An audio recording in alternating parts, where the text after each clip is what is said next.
দয়া করে হাদিসটা শেষ পর্যন্ত শুনে যান। সামনে ও পিছনে গীবতকারীর জন্য ধ্বংস, অর্থাৎ ধ্বংস প্রত্যেক পেছনে ও সামনে পরনিন্দাকারীর।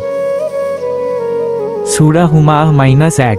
ব্যাখ্যা: চর্ম শব্দের অর্থ পশ্চাতে কারো গীবত করা, আর অর্থ সামনাসামনি কাউকে মন্দ বলা।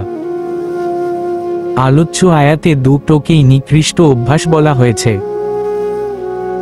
পশ্চাতে অন্যের দোষ বলার দ্বারা গীবত হয়, যার ক্ষতি ও শান্তি সম্পর্কে উপরে আলোচনা করা হয়েছে, আর সম্মুখে নিন্দা করার দ্বারা আরো বেশি অপমানিত হয়। এই কারণে আলোচ্য আয়াতে পেছনে গীবতকারী ও সামনে নিন্দাকারী উভয়ের জন্য ধ্বংসের কথা বলা হয়েছে। এক হাদিসে বলা হয়েছে, মানুষের মধ্যে সর্বাধিক নিকৃষ্ট তারা, যারা পরোক্ষভাবে নিন্দা করে, বন্ধুদের মাঝে বিচ্ছেদ ঘটায় এবং নিরপরাধ মানুষের দোষ খুঁজে বেড়ায়।